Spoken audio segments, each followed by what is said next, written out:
सगळे कम्फर्टेबल आहेत ना, इकडे काही लेक्चर वगैरे नाही होणार आहे जसं तुमची कॉलेजमध्ये नेहमी लेक्चर क्लासेस एक्झाम तसं काहीच नाहीये. फक्त एक इन्फॉर्मल सेशन आहे, टू वे कम्युनिकेशन सेशन आहे. कारण आता तुम्ही सगळे कॉलेजमध्ये आहे राईट. स्कूलमध्ये पण आहे का 11वी 12वीचे छात्र पण आहे किंवा सगळे कॉलेजचे छात्र आहेत, सगळे कॉलेजचे आहेत, शाळाचा कोणी नाही. मतलब की आता तो वेळ आली जेव्हा तुम्हाला ठरवायचे आहे की कॉलेज एकदा ग्रॅज्युएट झाल्यानंतर तुम्हाला का करायचं. त्यासाठी असे सेशन चा उपयोग तुम्हाला जास्त भेटणार आहे. कारण फर्स्ट इयर असो जेव्हा तुम्ही कॉलेजमध्ये आले, काय आम्ही असं म्हणतो ना की कॉलेजमध्ये आले तरी काय करायचं नाही, फक्त थोडं चिल करायचं, तसं नाहीये. ऍक्च्युअल में शाळामध्ये स्कूलमध्ये जास्त काही नाही करायचं होतं. कॉलेजमध्ये तुम्हाला पुढे फायनली कुठे जाऊन सेटल व्हायचं आहे.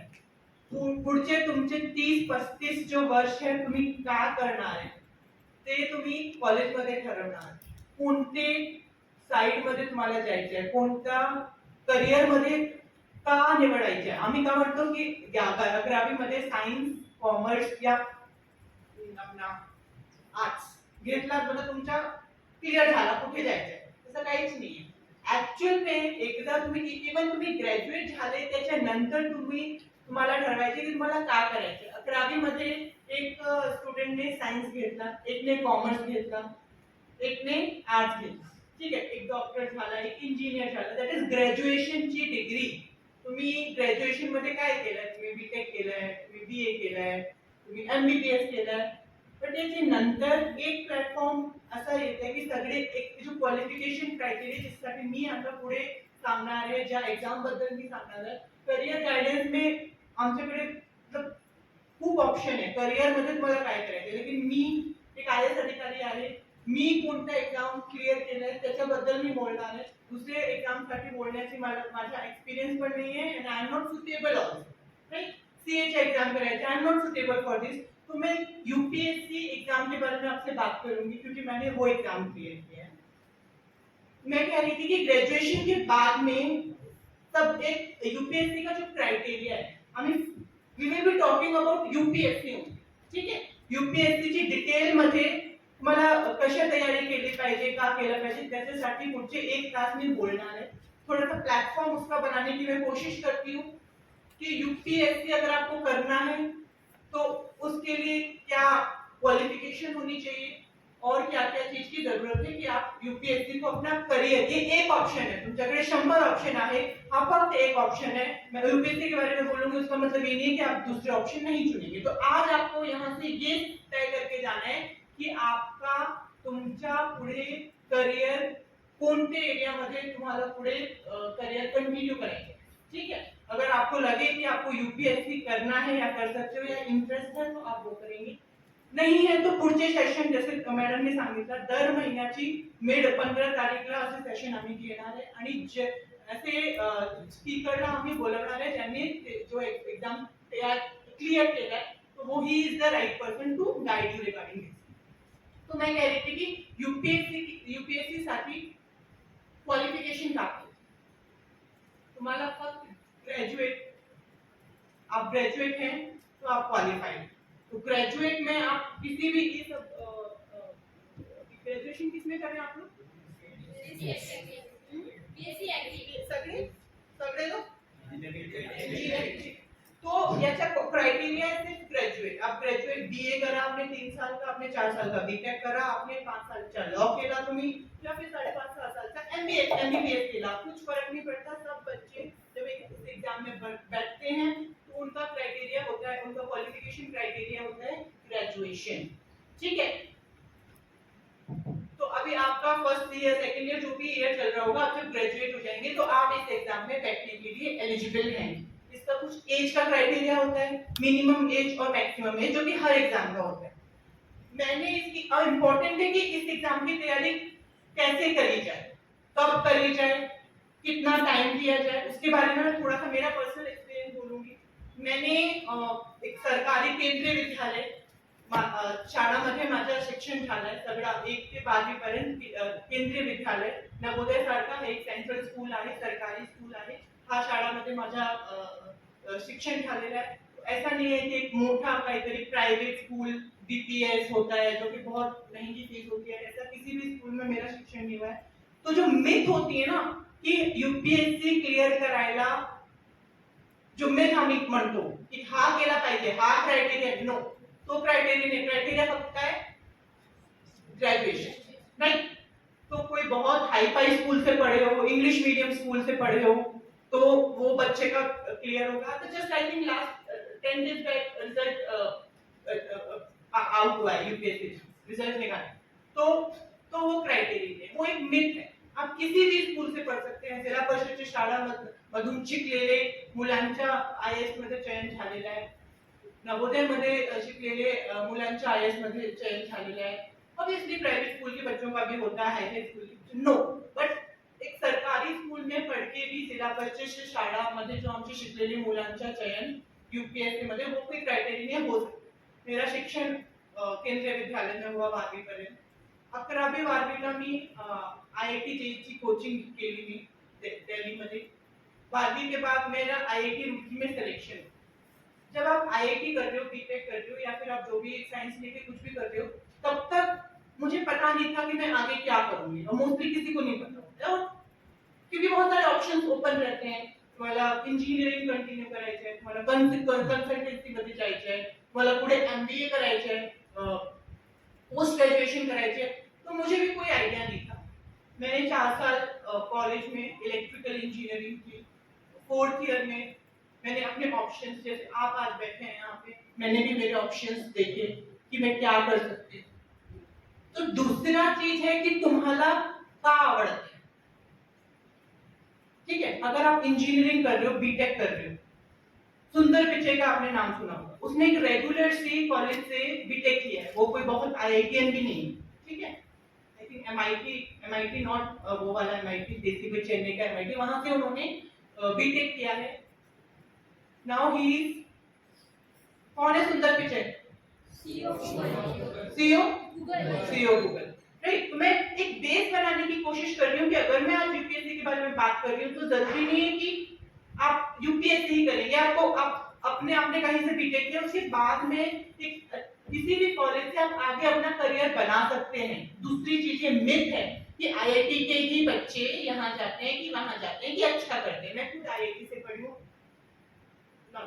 ये मैं इसलिए भी कह सकती हूँ कि माझे जो बैचमेट्स आहेत त्यांनी मतलब नॉर्मल सी कॉलेज से उन्होंने ग्रेजुएशन की है, फिर भी वो आज आईएएस हैं कि आईएपीएस हैं कि आईआरएस हैं. तो किस कॉलेज से आपने ग्रेजुएशन किया है वो भी जरूरी नहीं है कि डिसाइड करेगा कि आप यूपीएससी क्वालिफाई करेंगे या फिर आप करियर में अच्छा करेंगे कि नहीं. तो टिल नाउ आपने कुछ भी खोया नहीं है. अगर आपको ऐसा लगता है कि मेरे कुछ दोस्त आईआईटी में पढ़ रहे हैं, या फिर ऐसा लगता है कि मैं कहीं पीछे हूँ, मैं जालना के कॉलेज में क्यों हूँ, मैं कहीं दिल्ली के कहीं नेशनल कॉलेज में क्यों नहीं हूँ, तो वो भी एक मिथ है. वो चीज दिमाग से आज यहाँ से बाहर जाओ तो निकाल के जाना कि मैं किसी से कम. ठीक है, मैं जनरल बात कर रही हूँ. मुझे नहीं पता कि इसमें कितना कैलिबर है, मुझे नहीं पता. बट एक चीज मुझे पता है की तुम्ही जेव्हा डिसाइड केला की मी करू शकतो, तो तुम्ही नक्की करना. ठीक है. तीसरे पॉइंट पे आते हैं. ग्रेजुएशन के बाद में मैंने डिसाइड किया कि मुझे यूपीएससी करना. अब मैं एक वार्निंग दे देती हूँ सगळ्यांसाठी, हा क्लियर वार्निंग आहे कि मुझे यूपीएससी करना है, ये चीज लेके कभी भी दिमाग में मत चलना.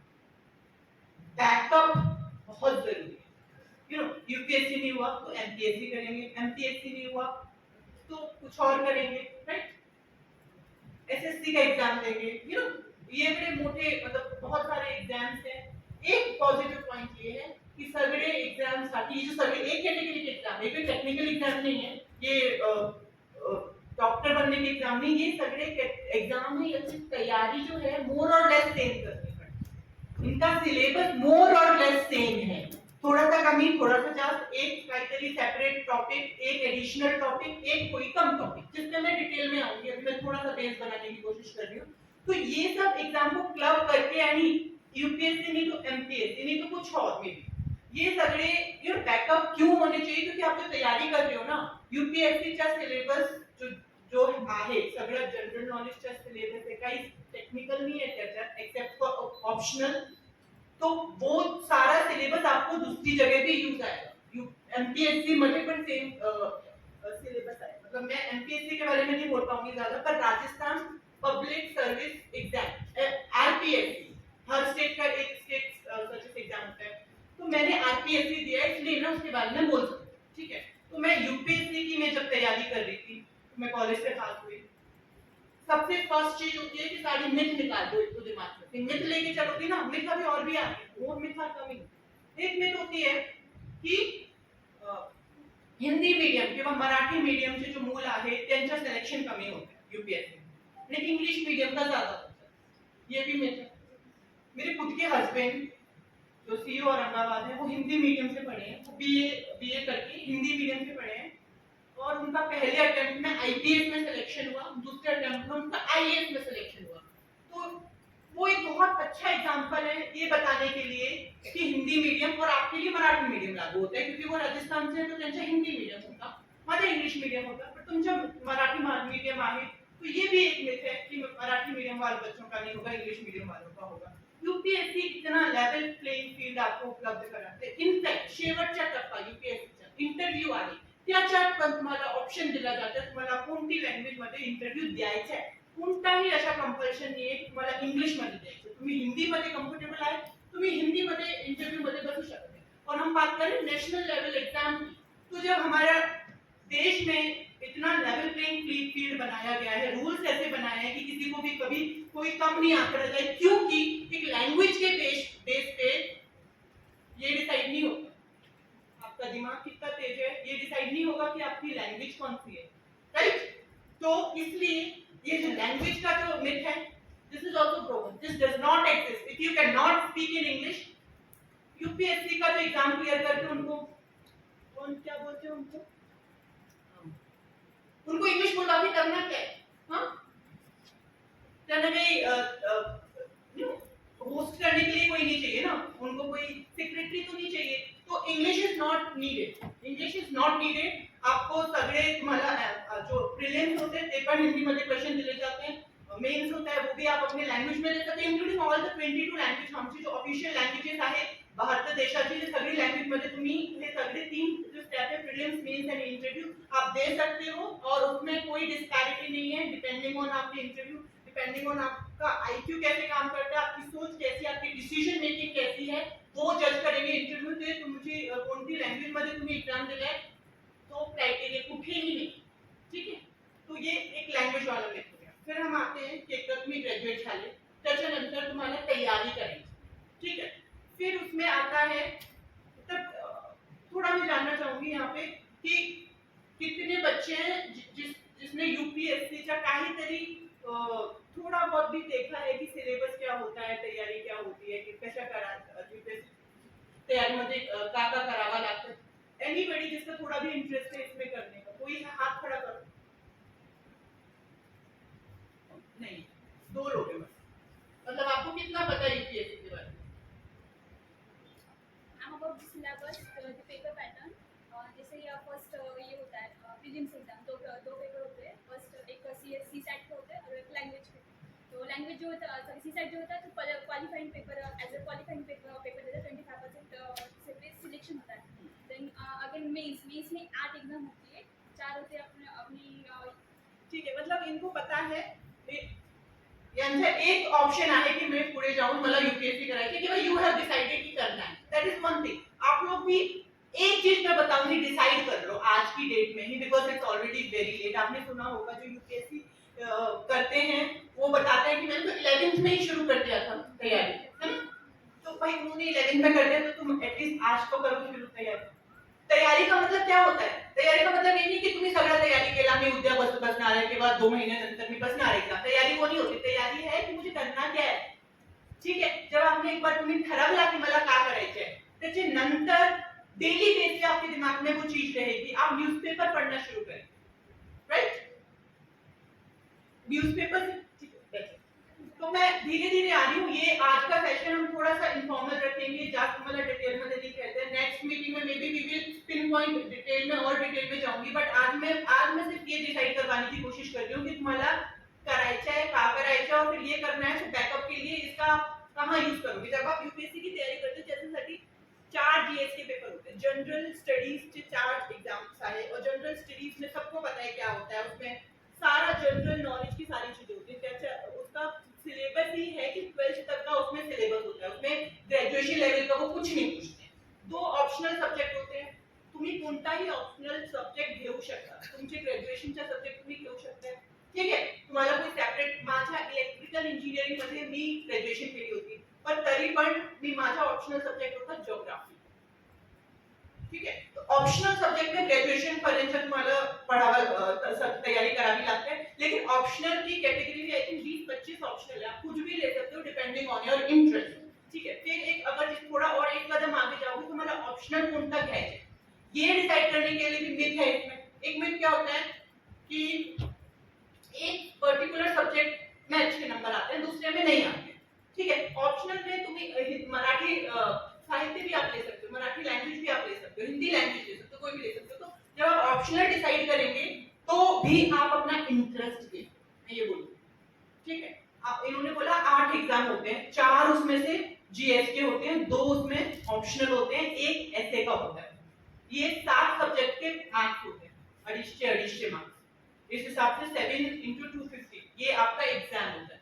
तो आपके 4 सब्जेक्ट जीएस है तो सगळ्यांसाठी सेम आहे, कॉमन आहे, 2 सब्जेक्ट ऑप्शनल आहे। अब ऑप्शनल में ऊपर नीचे बहुत हो जाए, ऑप्शनल सबका पेपर अलग होगा, ऑप्शनल में लॉ भी कोई लेता है जिसमें से 10-15 बच्चे बैठते हैं टोटल, ऑप्शनल में ज्योग्राफी बहुत ज्यादा ट्रेंड में। तो फिर आप अगर ऑप्शनल डिसाइड कर रहे हैं तो आप तुम्हें एक सिलेबस बता, ठीक है, और सिलेबस तुम्हारा आवडला कि मुझे, और ऑब्वियसली तुम्हारा कुछ ना कुछ इंटरेस्ट होता है क्योंकि 11th में बन जाते हैं, तो आप वो ऑप्शनल लेंगे, ठीक है।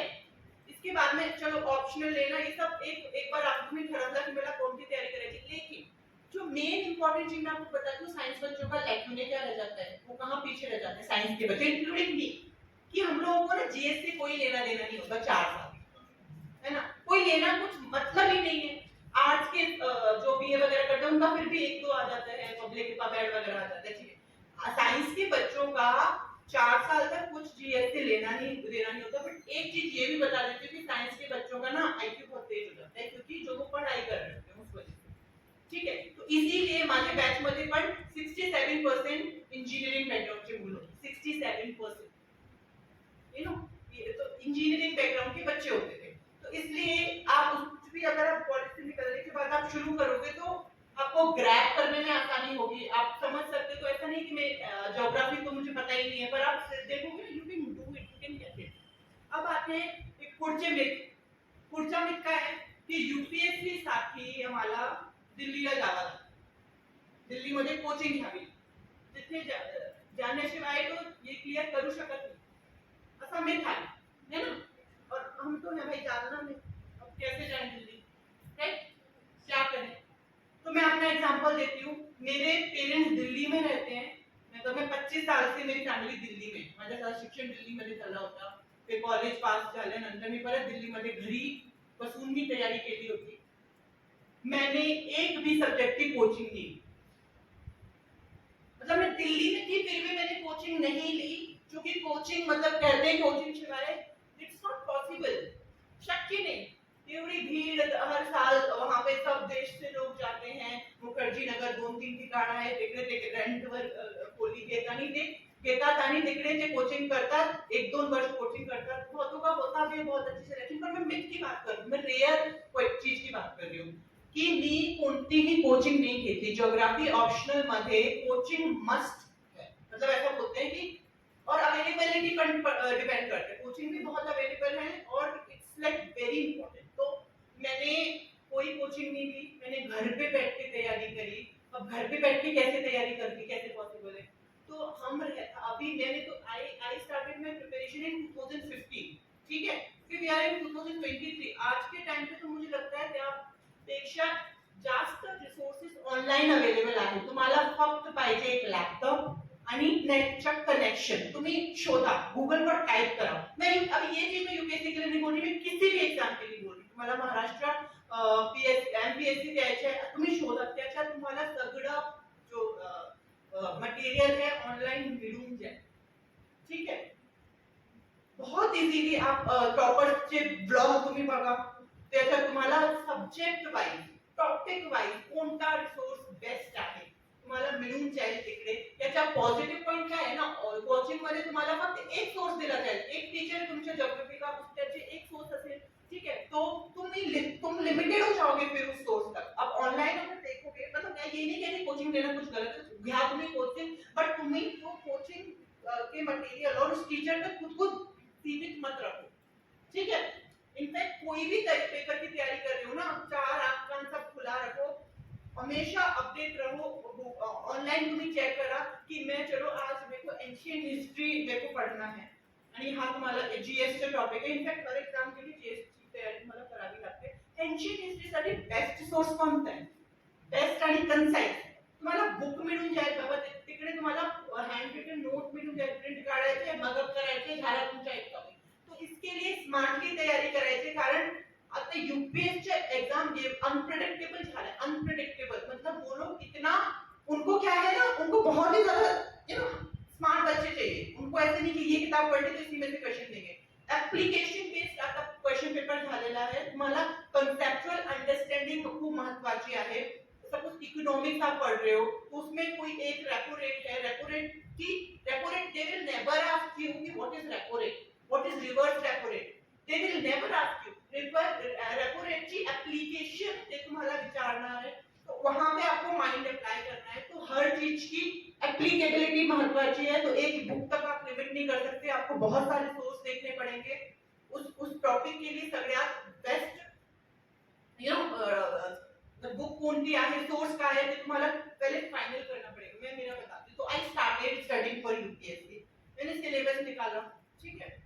सिलेबस मध्ये टॉपिक होते, मी टॉपिक वाइज मी बुक्स कलेक्ट केली, जहाँ से मैंने, इट्स नॉट कि मैंने कोचिंग के लिए, तो मैंने कोचिंग का मटेरियल यूज नहीं किया, ऐसा नहीं है. कोचिंग के लिए मतलब मैं क्लास में जाके बैठी नहीं वहां पे, मैंने टीचर का सुना नहीं, मैंने टीचर के नोट्स मैंने जरूर यूज किए. हे तुम्हाला स्मार्टली काम करायचे. तुम्हाला एक सब्जेक्ट मध्ये कोचिंगचे नोट्स ऑनलाइन मंगा लो, ऑर्डर कर लो, ऑफलाइन किसी से दिल्ली वाले से मंगा लो यहाँ पे, तो ते तुम्हाला रेफर करायचं आहे. एक टॉपिकचे कॉम्प्रिहेन्सिव्ह नोट तयार करायचे. एक माझी रिकमेंडेशन ये है कि मैक्सिमम टेक्नोलॉजी का वापर करा. अभी बुक और कॉपी का सिस्टम गया, मैंने मेरे नोट्स कंप्यूटर में बनाए थे, कंप्यूटर नहीं लैपटॉप था मेरे पास, उसमें एक सॉफ्टवेयर था एवरनोट, ठीक है, वो सॉफ्टवेयर डाउनलोड करो, उसमें आप कॉपी पेस्ट करके नोट्स बना सकते हो. माझे सगळे, I did not have any book, मेरे पास बुक कॉपी नहीं थी, बुक के भी मैंने नोट्स ऑनलाइन केले. हे सगळे मी माझे टॉपिक वाइज सगळे नोट्स ऑनलाइन होते. आणि ऑनलाइन फिर उसमें क्या होता है, यूपीएससी का ना स्टैटिक क्वेश्चन की एप्लीकेबिलिटी बहुत इंपॉर्टेंट है, ठीक है. जैसे फॉर एग्जांपल पानीपत की लड़ाई कब हुई, यूपीएससी कभी नहीं ये पूछता. यूपीएससी क्या पूछेगा, एक क्वेश्चन होता है, it was in asked in 2015 कि पानीपत में लड़ाइयां क्यों हुई. This was the question. 3 लड़ाइयां हुई, क्यों हुई, पानीपत में क्यों, इतना क्या फेमस था, वहीं जाके क्यों लड़ती थी पूरी दुनिया है, पूरा पूरा इंडिया था, वहीं पे क्यों लड़ते थे. This was the question. This is just for example. असे क्वेश्चन तुम्हाला विचारला जाता है आणि इसके लिए दिमाग की applicability plus knowledge of fact. Fact बहुत जरूरी है. तुम जब इसका क्वेश्चन का आंसर लिख रहे हो, तुमको लिखना पड़ेगा कि पानीपत इस साल पानीपत की लड़ाइयां हुई, इसके बीच में थोड़ा तो भाई स्टॅटिक इन्फॉर्मेशन तुम्हाला द्यावी लागेल. त्याच्यानंतर ये जो इन्फॉर्मेशन तुमच्याकडे होती आणि त्याच्या दूसरी जे काही तुम्ही अभ्यास केलेला है त्याचा वापर करून मतलब तुम्हें पता भी नहीं चलेगा तुम्हारी कौन सी नॉलेज कब कुछ क्वेश्चन में यूज हो जाएगी. तो इसका क्वेश्चन क्या है कि दिल्ली में कैपिटल थी, मतलब जो पानीपत वाला एरिया था, वेस्टर्न साइड से जब ये सब लोग आते थे, जो भी इन्वेड करने को इंडिया में आता था, तो वेस्टर्न जो हमारी रेंजेस हैं हिमालय वगैरह, उसको क्रॉस करके यहाँ पे प्लेन एरिया था. पंजाब में 5 नदियां बहती हैं, वहां पे बहुत ज्यादा प्लेन एरिया है और बहुत ज्यादा वहां पे एग्रीकल्चर बहुत ज्यादा, तो वहां पे आके वहां पे रोक लिया करते थे उनको, फिर वहां पे भिड़ जाते थे. माउंटेन्स को क्रॉस करके वो लोग आगे, वहां पे काफी सारी पासेस हैं वेस्टर्न अपनी माउंटेन रेंजेस में, वहां से वो क्रॉस करके आ जाते थे. तो यहाँ पे उनकी भिड़ंत हो जाती थी, क्योंकि इधर से हमारे वाले अंदर रेडी होते थे लड़ाई करने के लिए. This is the reason. तो इस तरह से एप्लीकेशन करून क्वेश्चन यूज करायचे आहे. बहुत ज्यादा एनालिटिकल क्वेश्चंस हैं, फैक्चुअल पढ़ के ही इसको करना है. This is second thing. मैंने सिलेबस किया, हर टॉपिक की मैंने बुक्स फाइनल की, वो आप लोग कैसे करोगे, गूगल करोगे। जो टॉपर्स आहे ना, ज्यांचे चांगले मार्क्स आले होते, वो अपना ब्लॉग लिख देते, मेरा भी ब्लॉग पड़ा हुआ है, माझे पण सोर्सेस आहे त्याच्यात, तो आप उसमें से सबका कॉमन सोर्स कोणता आहे, तुम्ही सोर्स फाइनल करा, ठीक है, कि मैं एंशियंट हिस्ट्री के लिए ये पढ़ूंगा, मॉडर्न हिस्ट्री के लिए ये पढ़ूंगा, कल्चर के लिए मैं ये पढ़ूंगा, ज्योग्राफी के लिए मला हा बुक फाइनल करायची। जिससे वैसे यूपीएससी के लिए नहीं बता रही, जो लोग कोई भी एग्जाम आगे कंटिन्यू करना चाहते हैं उसका तरीका यही होता है कि तुम्हाला सिलेबस जो आहे त्याच्यात कोणती बुक तुम्हाला फाइनल करायची तो केला पाहिजे, एब्रप्टली नहीं कि आज मैंने ये पढ़ ली, ये तो अच्छी नहीं लग रही इस टॉपिक के लिए, मैं दूसरी ले लेता हूँ, या फिर मेरे फ्रेंड ने कहा है कि मैं ये वाली पढ़ रहा हूँ तो मैं ये ले लेता हूँ। No, ask everybody, ask your teacher, Google करा, टॉपर्सचे नोट बघा, त्याच्यात ब्लॉग, त्यांचे ब्लॉग असेल, ब्लॉग मध्ये त्यांनी त्याच्यात मेंशन केला जाते की कोणते कोणते टॉपिक तुम्ही बुक्स फाइनल करा, books you can get from anywhere, Jalna में औरंगाबाद से मंगा लो, कहीं और से मंगा लो, अपनी बुक्स फाइनल की बुक्स को फिर पढ़ना शुरू करो, but don't limit yourself to the same book, ठीक है, उसमें और भी चीजों को ऐड करके मैं मतलब मेरे जो नोट्स थे ना, मतलब मुझे फाइनली माझे जो नोट्स होते हैं, जैसे फॉर एग्जांपल कल्चर एक टॉपिक है, कल्चर या फिर हिस्ट्री एक टॉपिक है, ज्योग्राफी, भूगोल टॉपिक आए, तो भूगोल के मेरे जो फाइनल नोट्स थे ना, मेरा सॉफ्टवेयर एवरनोट सॉफ्टवेयर होता, त्याच्यात माझे जो नोट्स होते ना, मुझे भी उसका सोर्स नहीं पता कि मैंने ये लाया कहां से, मतलब मैंने कितने 8 10 12 इतने सोर्स रेफर करे होंगे और फाइनली मैंने नोट्स बनाए होंगे जो कि इतने, एक तो कंसाइज असले पाहिजे, ये नहीं कि तुमने दुनिया भर के नोट्स बना बना के किताबों के बराबर, नोट्स क्या होता है, किताब को कम करके बनाना ना, तो नोट्स वो होता है, वो कंसाइज नोट्स आणि मॅक्सिमम इन्फॉर्मेशन त्याच्यात टाकायची आहे, एकदा तुमचे नोट्स तयार झाले, नोट्स जेव्हापर्यंत तुमची कंसाइज आणि कॉम्प्रिहेन्सिव नोट तुम्ही तयार करणार नाही, पुढे तुम यू विल फील लाइक मैं हो गया हूँ जंगल में, मुझे समझ ही नहीं आ रहा मैं क्या पढ़ूं क्या करूं क्या करूं, इसको थोड़ा स्ट्रीमलाइन करने की बात करूं, बुक्स फाइनल हुई, नोट्स फाइनल हुए, तो नोट्स फाइनल करने में ऐसे नहीं होता, मुझे कितना साल लगे, पहले 1.5 साल मुझे नोट्स मेरे फाइनल, मैं बताना चाहती हूँ अपनी आपकी इन्फॉर्मेशन, माझं सिलेक्शन थर्ड अटेम्प्ट मध्ये झालं, फर्स्ट अटेम्प्ट मध्ये माझा प्रिलिम्स क्लियर झाला होता, mains I could not clear mains, second attempt मध्ये माझा प्रिलिम्स क्लियर झाला, मेन्स क्लियर झाला, मैं इंटरव्यू में बैठी पर मेरा इंटरव्यू में फाइनल सिलेक्शन नहीं हुआ, थर्ड अटेम्प्ट मध्ये एक एक स्टेप आगे जा रही हूँ, prelims mains and interview clear हो गया, तो पहले 1.5 साल तो मैं खुद लॉस्ट थी, मतलब मैंने मेरे ज्योग्राफी के नोट्स बनाए थे, फिर मैं क्वेश्चन उसके बाद में आप जब मेंस के क्वेश्चन लिखने बैठते हो ना आंसर, फिर मुझे रियलाइज हुआ यार ये तो मुझे आता ही नहीं, ये तो मैंने पढ़ा ही नहीं, ये कौन सी नई चीज है, मतलब मेरे नोट्स कॉम्प्रिहेंसिव नहीं थे, फिर जो कुछ भी मुझे आता भी था मैंने लिखा, फिर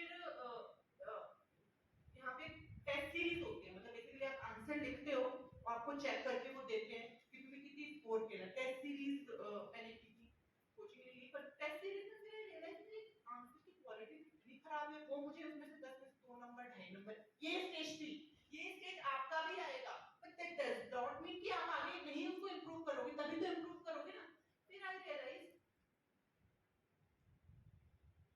कि मेरे notes up to the mark नहीं है, इस नोट्स को लेके मैं आगे बढ़ी ना, मेरा नहीं होगा सिलेक्शन, तो मैंने अगेन मैंने दूसरे सोर्स गिर, मतलब ये गलती होगी, आप गलतियां करोगे सुधारोगे तभी आप आगे बढ़ोगे, फिर मैं और ऐड केले, मैं एडिशनल बुक घेतली, मैं और थोड़ा रिसर्च केला, नीति के फिर फाइनली फर्स्ट मेंस में मेरा नहीं हुआ, फर्स्ट प्रीलिम्स हो गया, मेंस में नहीं हुआ, उसके बाद मेरा मेंस का मेरा नोट्स इतने कंक्रीट थे ना कि मुझे आप कुछ भी पूछ लो मेरे नोट्स में उसका आंसर है, कुछ भी एनीथिंग यू आस्क, और ये नोट्स सिर्फ किताबों में नहीं थे, ये गूगल विकिपीडिया पर से काफी इंफॉर्मेशन मैंने ली, you know you will Google it, तुम्हारा ये भी माहिती मिल जाए, कोई भी टॉपिक समझ में आए, रेपो रेट लिख लो, रेपो रेट का तुम्हें पहले बता देंगे क्या होता है, उसका यूज कैसे होता है, कौन डिसाइड करता है रेपो रेट, आता कितनी रेपो रेट आ है, ठीक है, ये सब तो एक ये लिंक है, देयर इज नो एनजीएस, ऐसा एक चीज से शुरू करोगे पूरा दिन आप उससे 4 टॉपिक और लिखेंगे, तो गूगल का वापर तुम्हाला करायचा है, स्मार्टली पढ़ाई करनी है आपको, बुक में सब कुछ नहीं लिखा होता, यार मेरा मेन आपका सबसे, आपको लगता है ना आपका सबसे मला वाटतं आयुष्याच्या सगळ्यात बिझी टाइम तुमचा आता है, जॉब में लगने के बाद फिर भी वो जॉब है थोड़ा सा होता है, लेकिन अभी आप जो आपका जो टाइम है ना, अब से लेके जिस दिन आपका किसी लिस्ट में नाम नहीं आता, किसी भी लिस्ट कोणतीही कॉम्पिटिटिव्ह एक्झामची लिस्टमध्ये तुमच्या जेव्हापर्यंत नाम येत नहीं तेव्हापर्यंत तुम्हाला गिव अप नहीं करायचं और ये समझ लो कि इसके बाद अच्छा है। हम कहते हैं ना 10th पढ़ लो बोर्ड कर लो फिर अच्छा पढ़ना नहीं पड़ेगा बाद में पर नो वो सब फालतू। पर जिस दिन रिजल्ट में सिलेक्शन हो गया ना उसके बाद नहीं पढ़ना पड़ेगा, सच में नहीं पढ़ना पड़ेगा। तो उस टाइम का वेट करो। एक लिस्ट मध्ये सिलेक्शन नहीं झाला तरी दूसरा ऑप्शन तुम्हाला बघायचे आहे त्याच्यात कोशिश करते रहनी चाहिए। तो मैंने प्रीलिम्स दिया 18 दिन बाद में प्रीलिम्स में बैठी और डाउट्स तो रहते ही हैं कि भाई प्रीलिम्स में लटक गए तो कहाँ जाएंगे करके फिर ठीक है प्रीलिम्स हो गया, फिर वो साइकिल एक बार आप रिदम में आ जाते हो ना तो वो साइकिल चलती रहती है। फिर मेन क्लियर हुआ फिर इंटरव्यू क्लियर हुआ तो फाइनली थर्ड अटेम्प्ट में मेरा हो गया। चलिए अब हम थोड़ा एग्जाम इसके न्यूज़पेपर कैसे पढ़ना चाहिए वो बताती हूँ, कोशिश करती हूँ मैं। न्यूज़पेपर ये 100 चीजों से भरा रहता है। ये न्यूज़पेपर में आपको कुछ मिलेगा नहीं मुझे जितना लगता है। ये वाला this newspaper is not for competitive exam, है ना मैडम? इसमें नहीं है कुछ भी ऐसी सब लोकल सिटी की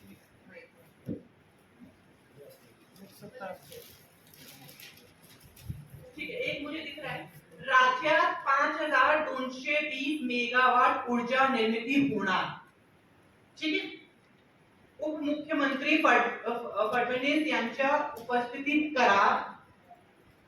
अब मुझे पहले तो ये बताओ इस न्यूज़पेपर को आप कैसे, ये हेडलाइन पढ़ी है, अगर मैं यूपीएससी की एस्पिरेंट हूं ना मेरे दिमाग में ये अलग ही जोन में चली गई ये न्यूज़। मुझे पता है मैं आप कैसे सोच रही हूँ, आप लोग कैसे सोच रहे हैं इस न्यूज़ को? राज्याची जी वीज निर्मितीची क्षमता आहे ती किती मेगावॅट आहे? महाराष्ट्र राज्याची विद्युत निर्मितीची क्षमता किती मेगावॅट आहे? अशा प्रकारचा प्रश्न याच्यामध्ये होऊ शकतो। हाँ, मतलब ये एक न्यूज़पेपर ना सिर्फ टॉपिक ढूंढने के लिए यूज करना है। तो हमने न्यूज़पेपर ये पढ़ लिया, ये एक टॉपिक है। अभी मैडम ने जैसे बताया महाराष्ट्र की कैपेसिटी कितनी है, महाराष्ट्र के सोर्सेज क्या है इलेक्ट्रिसिटी बनाने के, कितने प्रकार के सोर्स होते हैं। कोयला कोल एक सोर्स है, हाइड्रो इलेक्ट्रिसिटी सोर्स है, सोलर पावर एक सोर्स है, विंड एनर्जी एक सोर्स है। ये एक टॉपिक एक हेडिंग में से आपको मिला और देखो कितना कुछ है जो पढ़ने का है जो मुझे नहीं आता, जो मुझे सीखना पड़ेगा। कि सबसे ज्यादा सोर्स जैसे हमारे इंडिया में I think 60 to 70% coal based thermal power energy है, ठीक है। फिर कोणत्या राज्यामध्ये एक्स्ट्रा एनर्जी है, कोणता राज्य डेफिसिट आहे, पावर डेफिसिट कोणता राज्य आहे, फिर डेफिसिट है तो किस राज्य से लेता है, किस रेट पे बेची जाती है। आज के टाइम पे गवर्नमेंट का फोकस कोणती फॉर्म ऑफ एनर्जी पर जास्त आहे, सोलर एनर्जी पर जास्त आहे। सोलर एनर्जी पे जास्त क्यों है? Why India is suitable for solar electricity? क्योंकि यहाँ पे सनलाइट ज्यादा है। किस जगह पे आप विंड एनर्जी कर सकते हो। फिर इसका रेट क्या है, ठीक है ना, एक यूनिट का नॉर्मल जो आप बिल भरते हो उसका रेट क्या है और सोलर का कितनी रेट है, ठीक है। तो ये सब चीजें एकदम से मेरे दिमाग में आई, है ना। राष्ट्रीय नेमबाजी स्पर्धेत कृष्णा लीला रुपया रियाला कास्य, क्या है ये? हाँ मैं समझ गई, ठीक है। ये जो है दिस इज रिगार्डिंग कि ओलंपिक में मेडल किसने जीता, इंडिया ने कितने जीते, क्या क्या पैसे, ठीक है। पर मैं एक और बात बताऊं, यूपीएससी में ऐसे फैक्चुअल क्वेश्चन नहीं पूछते। ये आपको एमपीएससी में पूछेंगे, वे भी कहीं भी और दूसरे एग्जाम में पूछेंगे। मैं बता रही हूँ कि वो कभी नाम नहीं पूछेंगे कि उस बंदे का नाम बताओ जिसने ब्रॉन्ज मेडल जीता था, उनको नहीं फर्क पड़ता। They will not ask that, they might ask कि ब्रॉन्ज मेडल में का फॉर्मूला क्या होता है, ब्रॉन्ज क्या है। वो ब्रॉन्ज एक अलॉय है जो किस चीज से बनता है, ब्रास के से मेरे दिमाग में डायरेक्टली पूछी जाती है। तो ये यूपीएससी पूछता है, पर कुछ एग्जाम में ये चीज भी पूछी जाती है। मैं वो उसको नहीं कह रही हूँ, तो तुमको हर तरह से मैंने कहा ना मला एक बैकअप ठेवायचं है। मैं थोड़ा अपना आरपीएससी की स्टोरी भी बताती हूँ। यूपीएससी का सेकंड अटेम्प्ट मध्ये माझ्या इंटरव्यू मध्ये सिलेक्शन नहीं झाला, बट उससे पहले मैंने आरपीएससी का भी एग्जाम दिया था। मैं प्रीलिम्स में हुआ, मेंस में हुआ, मैं आरपीएससी के इंटरव्यू में भी बैठी। फिर उसके बाद मेरा यूपीएससी का इंटरव्यू का सिलेक्शन नहीं हुआ, फिर आरपीएससी के इंटरव्यू में बैठी और इंटरव्यू का रिजल्ट फाइनल रिजल्ट आया था। मेरे फाइनल सिलेक्शन जेव्हा झालं होतं त्याचे मेंसचे 10 दिवस पहले 10 दिन पहले मेरा टाइमिंग बहुत खराब थी पूरे रिजल्ट। तो मेरे मेंस शुरू होने वाले थे, उसके 10-15 दिन पहले मेरा आरपीएससी का फाइनल रिजल्ट आया। मैं सोच रही थी कि यूपीएससी की तैयारी कर रही हूँ, इंटरव्यू में बैठी हूँ, आरपीएससी तो ऐसे ही हो जाएगा, एसडीएम तो मैं बन ही जाऊंगी, कहाँ जा रही हूँ, assistant character, right, deputy character. तो मैं बहुत श्योर थी श्योर कभी मत होना, ओवर कॉन्फिडेंट कभी मत होना। मैं बता रही हूँ मेरे साथ क्या हुआ। देखा, आरपीएससी स्टेट लेवल का एग्जाम है, मैं क्लियर कर लूंगी, इंटरव्यू दिया बिंदास, रिजल्ट आया मेरा, कहीं उसमें सिलेक्शन नहीं हुआ, कहीं भी नहीं हुआ। उसके 10 दिन बाद मेरा मेंस के एग्जाम शुरू होने वाले, मैंने बोला यार ये क्या टाइमिंग है यार, ये ऐसे टाइम में क्यों रिजल्ट आता है। फिर वो मेरा आई थिंक वो जो दिन था मेरा, और उसके बाद जो कहाँ से हिम्मत आई वो बहुत जरूरी है। मैं बता रही हूँ। मतलब मेरा लास्ट जिस अटेम्प्ट में मेरा आईएएस में सिलेक्शन हुआ, वो वाले मेंस की मैं बात कर रही हूँ। एक स्टेट लेवल के एग्जाम में सिलेक्शन नहीं हुआ, एंड आई वाज लाइक यार, पर मेरे पास टाइम नहीं था कुछ भी करने का। मैंने ऐसे भी रख दिया कि कोई रिजल्ट ही नहीं आया। वो 10 दिन कब सुबह से शाम हुई, कब शाम से सुबह हुई, कैसे वो 10 दिन बीत गए, क्या हुआ दुनिया में, क्या हुआ पता नहीं। कितनी मैंने पढ़ाई की, वो 10 दिन मैंने कितनी पढ़ाई की। एक वो भी था कि यार मतलब बहुत सारी चीजें होती हैं आपको कि यार सिलेक्शन नहीं हुआ, और रोने धोने का नहीं है, बस चलो इस बार भी नहीं होता तो शायद अगली बार फिर मैं कोशिश करती, आईएएस नहीं बनती तो कोई और चीज करती। बहुत सारे आमच्याकडे एवढे ऑप्शन्स आहे, फक्त तुम्हाला पॉझिटिव्ह ॲटिट्यूड ठेवायचे आहे, ऑप्शनची जानकारी असली पाहिजे, थोडंसं स्मार्टली अवेअरनेस असली पाहिजे, कुठे कुठे अप्लाय केलं पाहिजे, वेळेवर अप्लाय केलं पाहिजे, कशी तयारी केली पाहिजे। 10 दिवस मी खूप अभ्यास केला, मेंस में बैठी, मैं बहुत रिलैक्स थी। थर्ड अटेम्प्ट था मेरा, और क्वालिटी इंप्रूव हो ही जाती है। अगर क्वालिटी 10 दिन में इंप्रूव नहीं हुई, ये भी कह रही हूँ मैं, 10 दिन में मैंने कुछ नहीं उखाड़ा। बेसिकली जो 2 साल तैयारी की थी उसका वो शो दिखाने का टाइम था। इट वाज लाइक दिखाना, अब दिखाना है। 2 साल में तैयारी करी है, अगर 10 दिन में मैं इतना रिवाइज नहीं करके जाऊंगी तो वो 2 साल की तैयारी वेस्ट है। 2 साल की तैयारी को दिखाने का टाइम था, 10 दिन मैंने बहुत रिवाइज किया। 5 दिन जो मेंस चले, बैक टू बैक चलते हैं, एक दिन 2 पेपर होते हैं, बैक टू बैक होते हैं, उसमें आपको बिल्कुल टाइम नहीं मिलता। 5 दिन कुछ पढ़ाई करने की भी जरूरत नहीं होती, आप सिर्फ रिलैक्स रखो, क्योंकि बहुत सारा हाथ फूट जाते हैं, इतना लिखना होता है। मेंस अच्छे हो गए, इंटरव्यू में selection, finally I am sitting in front of you. But ये मेरी स्टोरी सक्सेस की नहीं है, मेरी स्टोरी है फेलियर्स। तो आप अगर कुछ सीखना चाहते हो, किसी की भी सक्सेस स्टोरी देखते हो ना टॉपर की, बोलते हैं मेरा ये हो गया वो हो गया, उसमें से आप उनकी फेलियर से सीखो। सक्सेसफुल हो जाओगे तो फिर क्या किसी से सीखने की जरूरत ही नहीं है ना। जब आप फेल हो गए किसी चीज में, तब आपको कोई याद आएगा ना कि मैडम ने एक बात कही थी या उस टॉपर ने एक बात कही थी। तो किसी की भी फेलियर की स्टोरी से सीखो, जब फेल हुआ फिर वो कैसे फिर से उठा। क्योंकि आपकी लाइफ में, मुझे पता है आप अभी कॉलेज में हो, आपकी लाइफ में बहुत सारे फेलियर आपका वेट कर रहे हैं, ठीक है। तो उनको कॉन्फिडेंटली उनको गले लगाना है और आगे बढ़ना है। थोड़े जनरल बात करिए, किसी के कोई स्पेसिफिक कहीं विचारायचे आहे तो you can ask.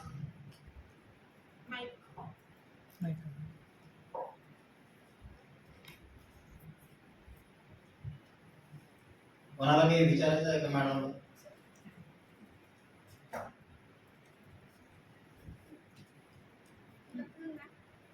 I'm Sneha Bhalerav. I'm preparing for degree program of BSc Agriculture. As a BSc Agriculture student, actually हमें हर सेमेस्टर को 12 to 15 सब्जेक्ट्स होते हैं।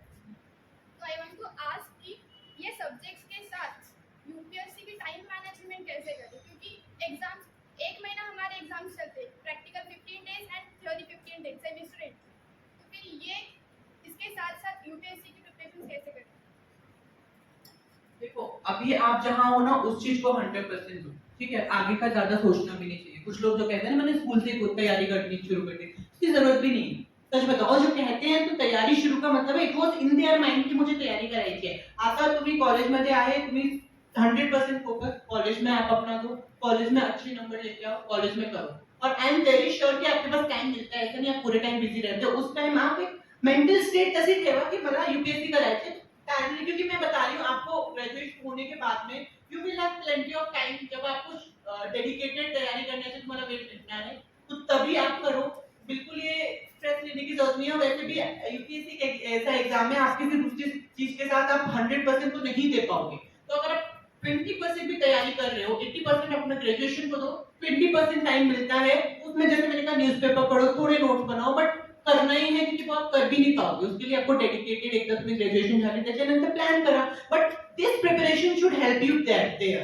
अशी तयारी केली पाहिजे आणि मॅक्सिमम करण्याचा प्रयत्न करा। डोंट मतलब बहुत बर्डन मत करो खुद। एक मैं थोड़ा बोलती हूँ। मैंने कहा ना मैं घर से तैयारी करती थी, अब मैं इसका मैं थोड़ा प्लस माइनस बताती हूँ क्या। देखो, घर पे ना माहौल नहीं होता, मैं सच बताऊं ना, मतलब मैं मेरे घर पे रही हूँ, घर पे वो घर वाला माहौल होता है। कोई कोई गेस्ट आएगा, ट्रिंग ट्रिंग बजेगी, फिर वो बोलेगा मुझे वर्षा से तो मिलना ही है, मुझे बच्चे से तो मिलवाओ। उनको नहीं फर्क पड़ता बच्चा तैयारी कर रहा है, घर पे वो माहौल नहीं होता। और तो मैंने मैंने कैसे घर से तैयारी करी, तो घर पे माहौल बनाना पड़ेगा, स्ट्रिक्टली सबको बोलना पड़ेगा कि मुझे किसी से नहीं मिलना है, मुझे किसी से बात नहीं करनी है, मला माझा टाइम वेस्ट नहीं करायचे, घरी शोर असा प्लीज करू नका, ऐसे जाके बोलती थी मैं कि थोड़ा स्पीड वॉल्यूम कम कर दो। एक वो ऑप्शन है, चलो ठीक है मेरे घर में बन गया, फिर भी मैं कहूंगी इतना सेटिस्फैक्टरी माहौल नहीं था, आई स्ट्रगल, मैं कह रही हूँ मैंने वहां स्ट्रगल किया। मैं 1-2 महीने के लिए बाहर जाके पीजी में भी रही, पर वो था ना कि दिल्ली में फैमिली है तो उधर क्यों, और फिर मेरे पेरेंट्स को थोड़ा डांट देती थी, तो वो थोड़ा वो कंट्रोल किया उन्होंने, वो माहौल बन गया। व्हाट इफ अगर माहौल नहीं बनता है, बहुत जरूरी है माहौल होना, आप शोर शराबे में पढ़ाई नहीं कर सकते हो। इसलिए मैं आपको ये बताना चाहूंगी कि अगर घर में वैसा माहौल नहीं है तो आप कहीं बाहर जाके तैयारी करो। आप आजकल बहुत कल्चर चल रहा है लाइब्रेरी में जाके पढ़ना, राइट? लाइब्रेरी में मतलब मुझे लगता है बेस्ट चीज आप जो कर सकते हो ना, कोचिंग कोचिंग नहीं लेनी है, घर से आप अफोर्ड नहीं कर सकते हो पीजी में जाके रहना, तो आप सुबह निकल जाओ 8 बजे, रात के 10 बजे तक लाइब्रेरी में बैठो, अनइंटरप्टेड आप पढ़ाई कर सकते हो। मुझे ये भी पता है कि हर कोई लाइब्रेरी की फीस वगैरह अफोर्ड नहीं कर सकता, तो हमने यहाँ पे सेंट्रल लाइब्रेरी, जीटीसी पता है कहाँ पे है? ग्राम सेवक ट्रेनिंग सेंटर एरिया था, जेएस कॉलेजच्या समोरचं जे आहे एरिया, तिथे जेएस कॉलेजच्या एकदम समोर त्या ठिकाणी आपल्याला सेंट्रल लायब्ररी उपलब्ध आहे. तो हाँ, तो हमने और भी यहाँ पे होंगी central library, I am very sure, मैंने भी देखा है बोर्ड वगैरह। तो मेरे हिसाब से सेंट्रल लाइब्रेरी, मेरा कहने का मतलब है तुम्हें वहाँ पे एक टेबल चाहिए, एक चेयर चाहिए और अपनी बुक्स चाहिए, और कुछ बुक्स मिल जाए तो बहुत अच्छी बात है, बस एक माहौल चाहिए और कुछ नहीं चाहिए बच्चों को पढ़ने के लिए, शांति चाहिए बेसिकली।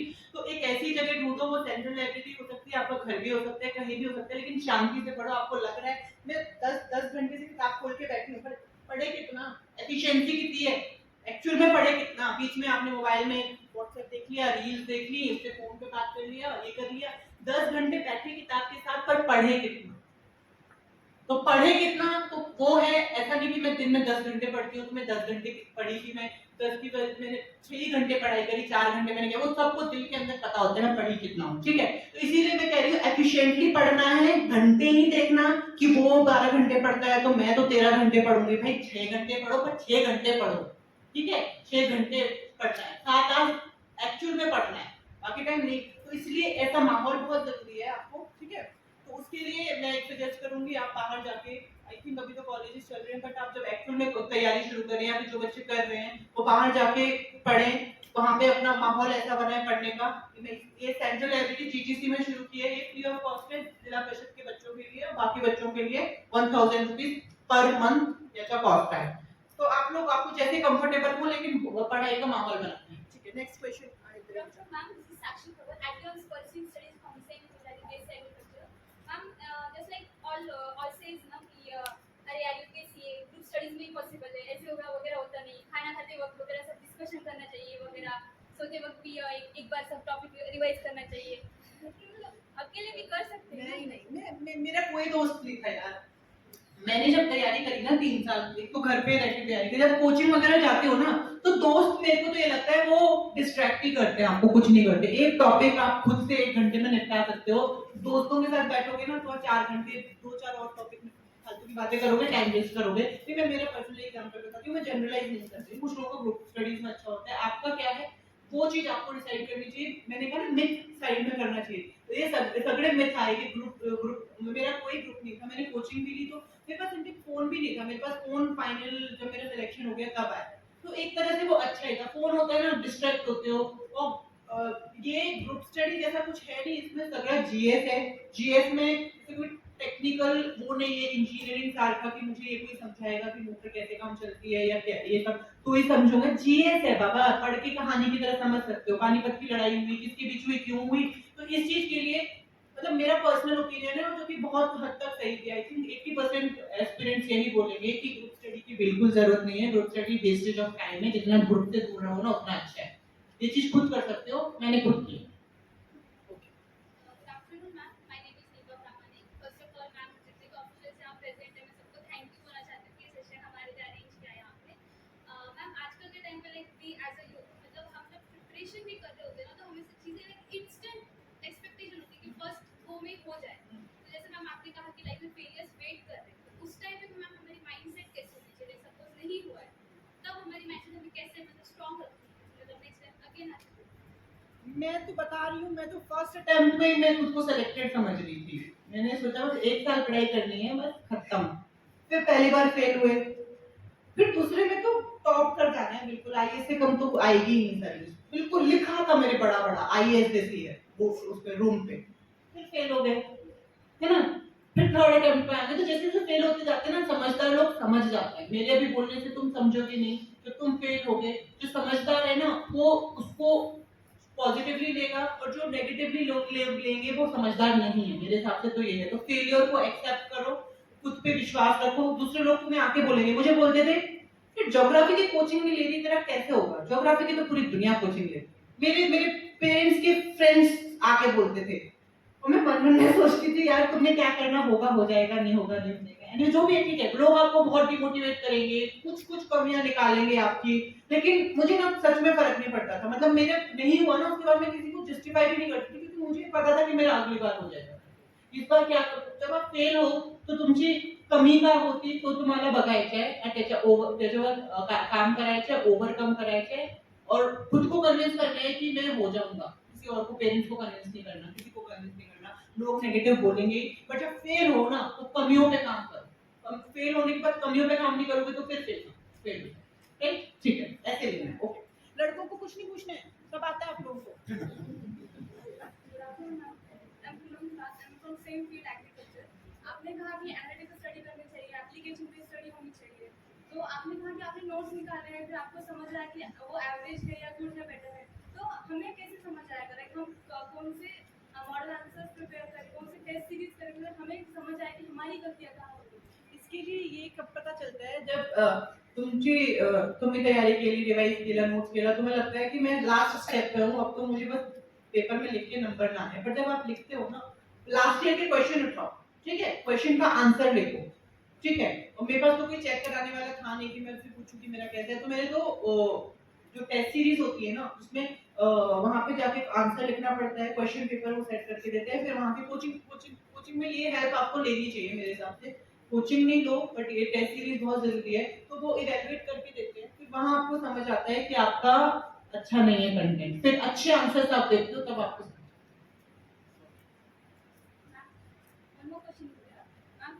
सब बोलती कि अगर यूपीएससी स्टार्ट कर रहे हो, आप स्टडी स्टार्ट कर रहे हो, तो ज्योग्राफी से स्टार्ट करिए कि करनी चाहिए, ऐसा माइंडसेट है यार। मैं बताती हूँ कैसे शुरू करना चाहिए। मुझे क्या लगता है, हमें ना स्टैटिक पोर्शन से शुरू करना चाहिए। जैसे एप्लीकेशन बेस्ड तो चीज आप बाद में करोगे, पहले आपको स्टैटिक अपना क्या है, स्टॅटिक 10वी पर्यंतच्या आमची जो एनसीईआरटी की बुक है, मैं आपकी स्टेट बोर्ड की बात नहीं कर रही, एनसीईआरटी की जो बुक है ना 10th तक की, वो वहां से शुरू करना चाहिए। आपने सबने जिसने सुना होगा, 6th क्लास की बात कर रही हूँ मैं, 6th to 10th की जो एनसीईआरटी की किताब है, आप वो सारी किताब पढ़ लोगे, वही सिलेबस है यूपीएससी का, डिटेल में वो सारे टॉपिक। हम कभी कभी सोचते हैं, हम इतने जब छोटे बच्चे थे हमें ये पढ़ा दिया जाता था, लेकिन हमको समझ भी आता था कि वो यूपीएससी में काम आएगा। तो आप शुरू करो 6 to 10 की, जो कि सब एस्पिरेंट्स ऐसे शुरू करते हैं। एनसीईआरटी की बुक्स उठाओ, उसके नोट्स बनाओ, फिर उसमें आगे एक्सपेंड करो। तो जो आप कह रहे हो ना कहाँ से शुरू करना चाहिए, ज्योग्राफी तो सब्जेक्ट है, ज्योग्राफी का भी कहाँ से शुरू करना चाहिए? ज्योग्राफी का शुरू करना चाहिए 6 to 10 की तुमची जो एनसीईआरटी ची बुक्स आहेत, त्याच्यात जो काही नोट आहे ते तुम्हाला त्याच्यापासून सुरू केला पाहिजे, त्याच्यानंतर दुसरी बुक रेफर करून तो ऍड ऑन केला पाहिजे। जसं इकोनॉमिक्स का भी 6 to 10 में जो भी इकोनॉमिक्स है, फिर हिस्ट्री, सब हमने फ्रीडम स्ट्रगल सब कुछ पढ़ दिया है बाबा। एनसीईआरटी में 6, 7, 8 में सब पढ़ा दिया गया। ये फ्रीडम स्ट्रगल यूपीएससी में डिटेल में पूछते हैं लोग, है ना। तो वहां से शुरू करना है, बेसिक से शुरू करना है। 6 to 10 NCERT, not only for UPSC, I think सभी एग्जाम का बेसिक 6 to 10 ही है। हमारा एजुकेशन सिस्टम ही वैसे बना है कि 6 to 10 में हमारे सारे मोस्टली सिलेबस टॉपिक्स कवर किए जाते हैं, चाहे उसमें एक ही पैराग्राफ होगा, सिविल डिसोबीडियंस एक्ट में एक ही पैराग्राफ होगा, लेकिन वो टॉपिक वहां कवर हो गया है, ठीक है। तो आपको वहां से समझ आएगा। I want some questions from this side. आपको यूपीएससी नहीं करना है, इट्स फाइन, क्या करना है उसके बारे में पूछो, मैं कोशिश करूंगी जवाब देने।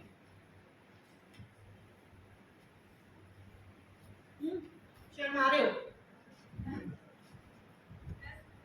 हाँ जी।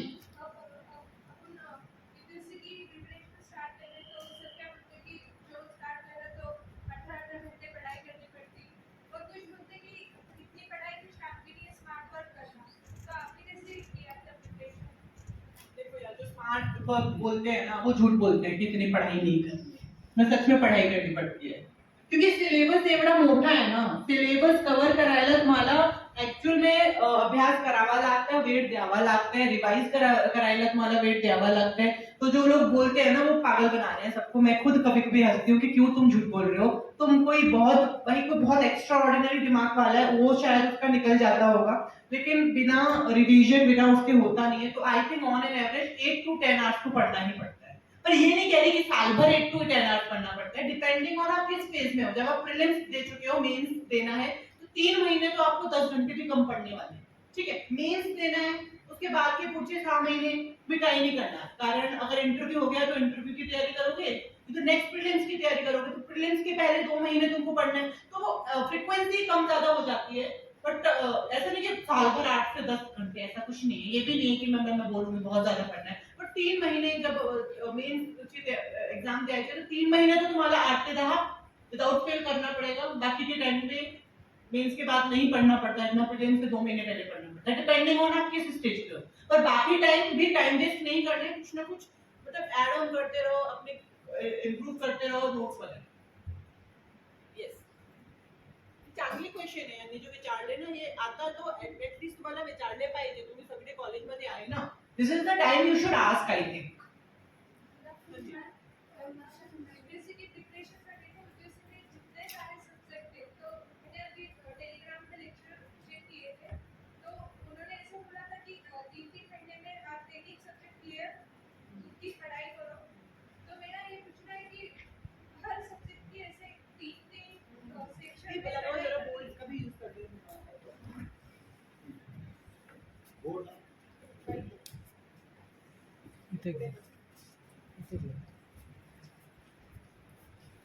यांनी ना खूप चांगले क्वेश्चन विचारले। एक्चुअल में जो लोग तैयारी कर रहे हैं ना उनको क्वेश्चन आने चाहिए। आप लोग मतलब कुछ तैयारी नहीं कर रहे हो इसलिए आपको कोई क्वेश्चन नहीं आ रहा। हाँ हेलो यस।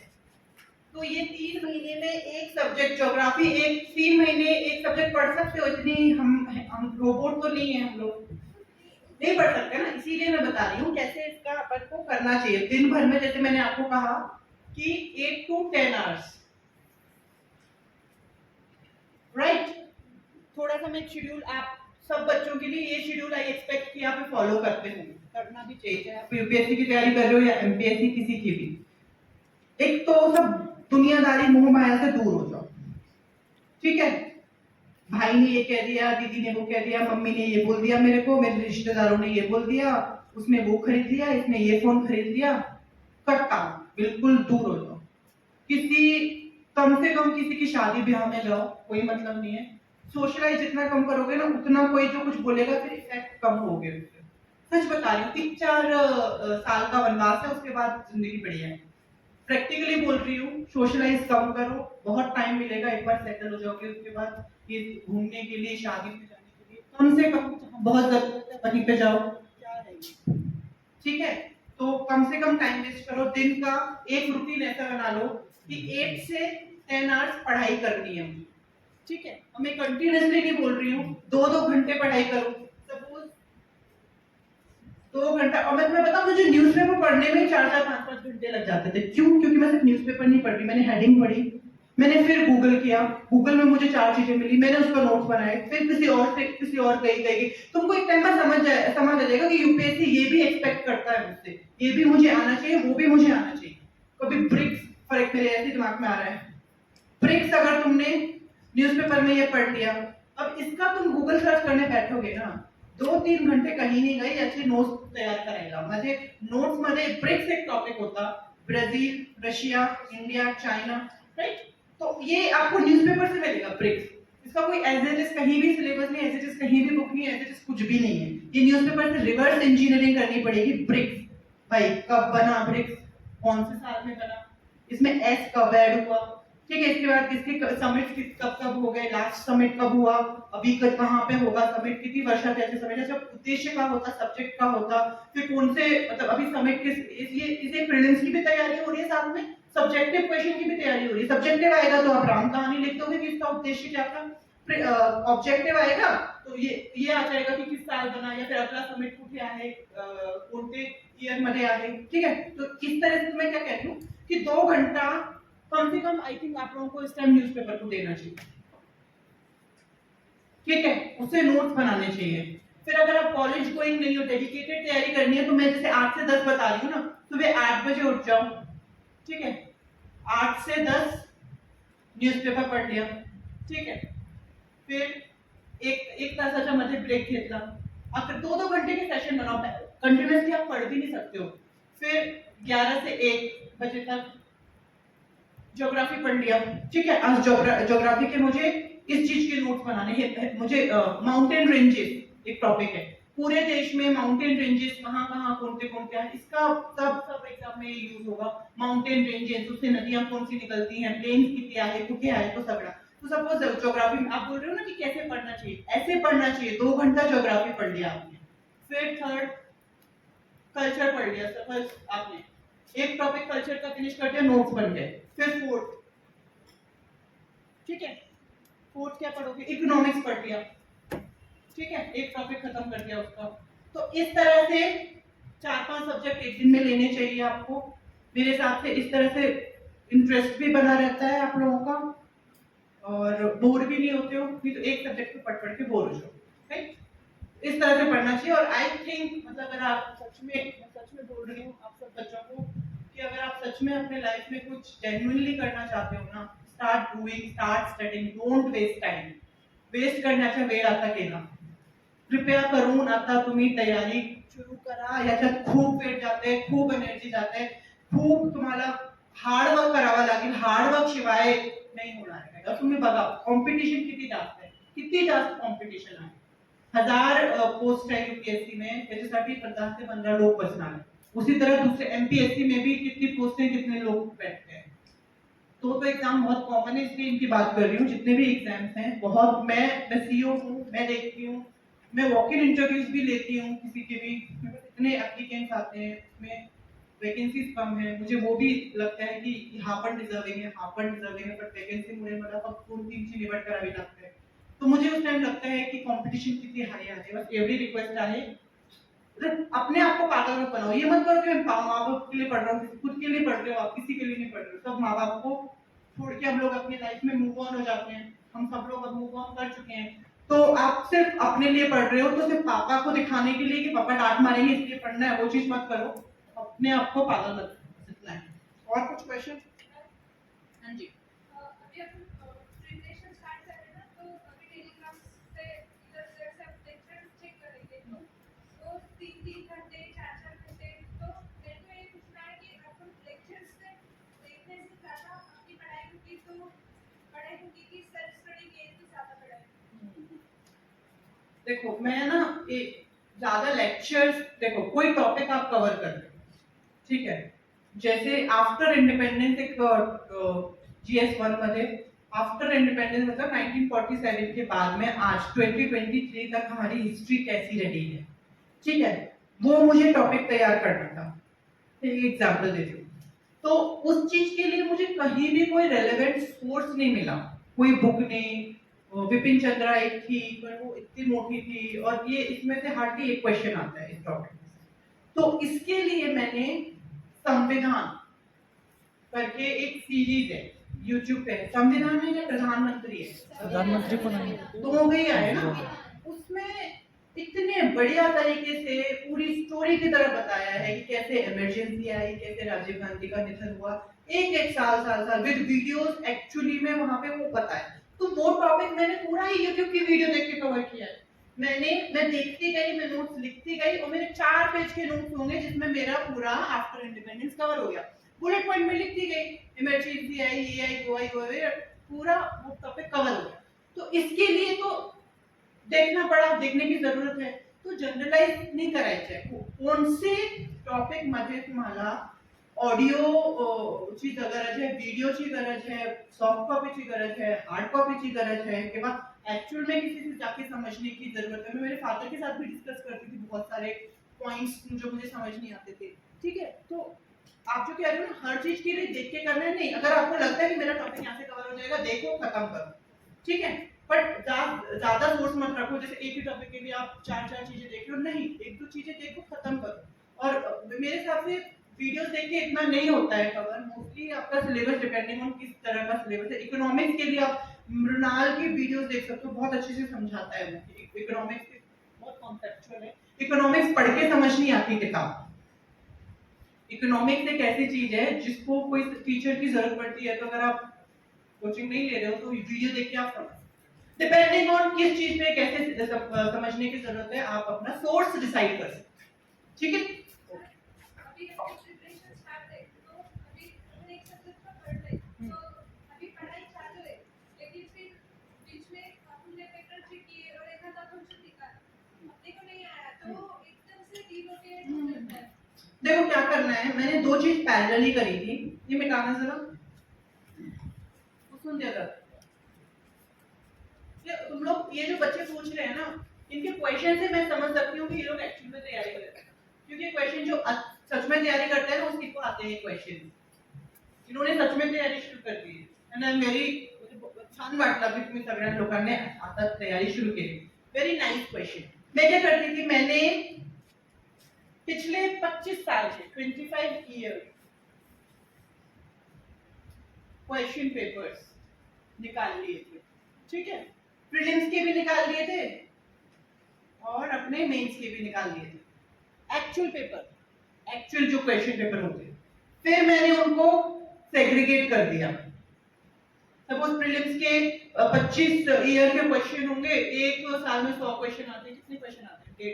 जितने भी क्वेश्चन आते हैं समझा, 2500 क्वेश्चन होंगे मेरे पास। ठीक है, 2500 क्वेश्चन माझ्याकडे आते हैं। और ये सब मैं सॉफ्ट कॉपी में करती थी, तो मेरे को एडिट करना आसान होता था। हार्ड कॉपी में आप कुछ नहीं कर सकते हो।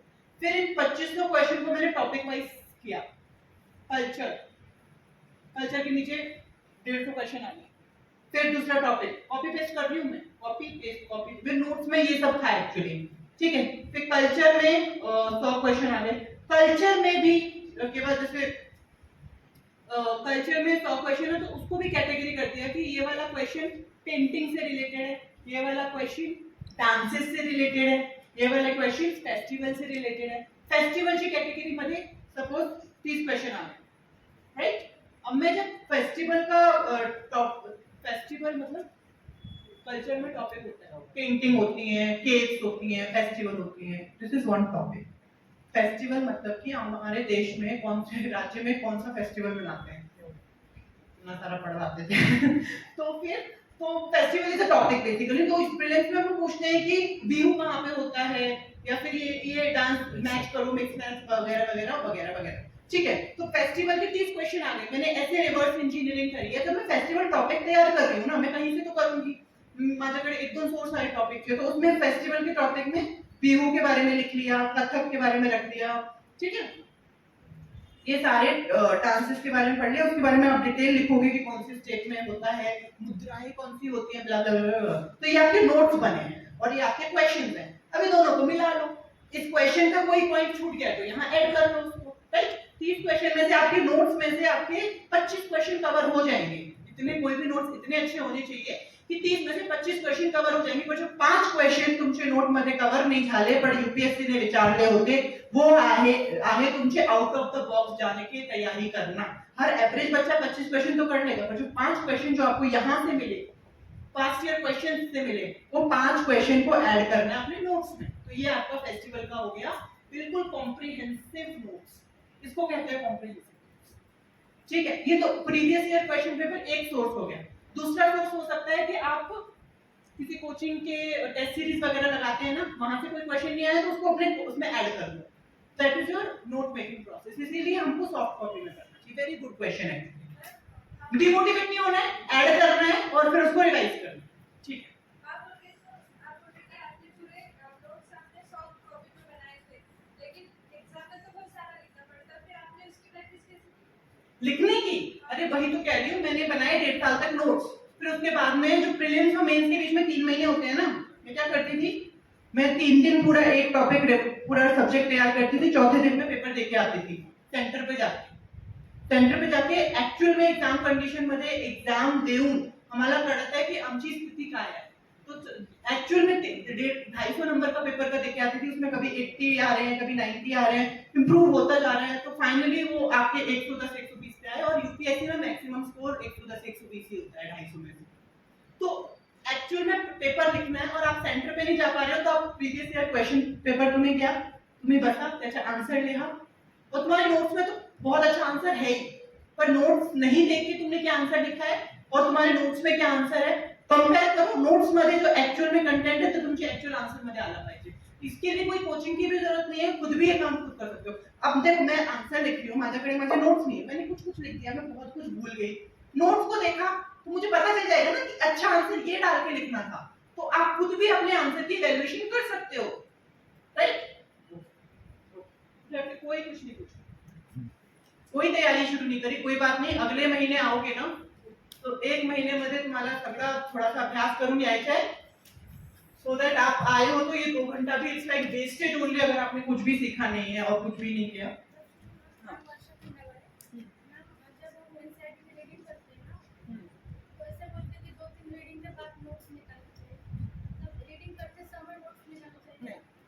एक बार रीड करना चाहिए पूरा, आई थिंक एक टॉपिक पढ़ लिया, अंडरलाइन करना चाहिए, फिर नोट्स निकालना चाहिए.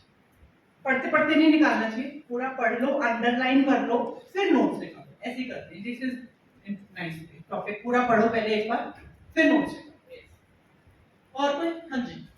अभी प्रिपरेशन स्टार्ट करने का तो घर वाले तो बोलते कि लिख के करो, तो मेरे को ऐसा टाइम वेस्टिंग लगा. हाँ, वो उनको पूछो तुमने कौन सा लिख के कौन सा पेपर की तैयारी की. उनको बोलो हम दूसरे पेपर की तैयारी कर रहे हैं.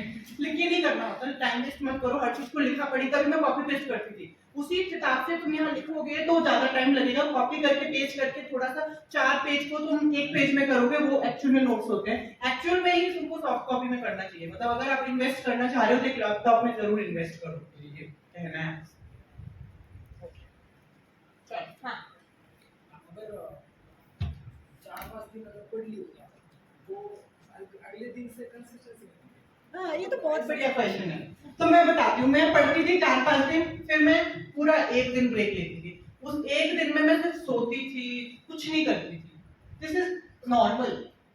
और मुझे 1 दिन बाद फिर इतना गिल्ट होता था ना, फिर मैं अगले दिन 5 दिन पढ़ती थी.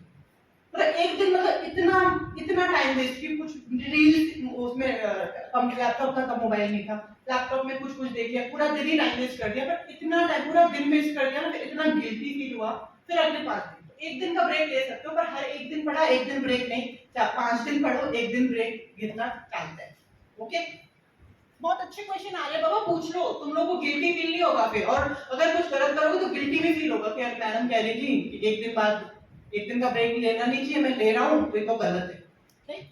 हाँ, पूछ लो. सच में बता रहे हो, बहुत वर्क करता है. मैं भी उस टाइम सोचती थी, उस टॉपर ने ये कहा था, कुछ टॉपर ने कहा था कि वो लोग ना अपना रिजल्ट खुद नहीं देखते. जब फाइनल रिजल्ट आता है उनको कोई फोन करके बताता है अरे तेरा सिलेक्शन हो गया. तो फिर और मैंने जब मेरा नहीं हुआ था तो मैंने खुद मेरा रिजल्ट देखा था और वो नहीं हुआ था. मेरे दिमाग में बैठ गया था कि इस बार तो मैंने रिजल्ट मेरा खुद देखना ही नहीं है. हो जाएगा तो कोई फोन करके बता देगा, और नहीं होगा तो कोई फोन नहीं करेगा, तो मैं समझ जाऊंगी कि नहीं हुआ है. तो यूपीएससी का रिजल्ट आ गया था शाम को 6 बजे पूरा, और मैंने देखा नहीं. मेरे पापा को फोन आया, रिजल्ट आ गया तूने देखा? मैंने कहा मैंने नहीं देखा. मन में ये सोच रही थी आ गया खुद देख के मुझे बता दो, मुझे क्यों फोन कर रहे हो. पर मैंने कहा मैं देखूंगी नहीं. और एक्चुअल में फिर किसी ने मुझे फोन किया कि तेरा सिलेक्शन हो गया. ये बात कहाँ से शुरू करी मैंने? तुम कह रहे थे हाँ कुछ लोग कहते हैं, है ना. हाँ, तो कुछ लोग कहते हैं हाँ क्या बोल रहे थे कि लिखो मत, लिख के पढ़ाई. वो टाइम वेस्ट है, लिखना नहीं चाहिए. ठीक है, वही है. लिख के टाइम वेस्ट नहीं करना है तुम लोगों को.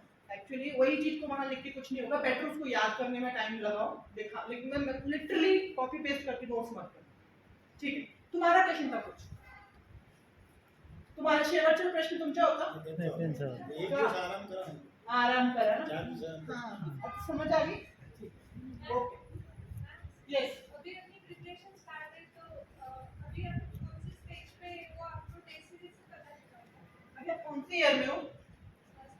फर्स्ट ईयर में हो ना, अभी आप कुछ टेस्ट सीरीज में मत जाओ, न्यूज़पेपर पढ़ो, इतना मत स्ट्रेस आउट करो।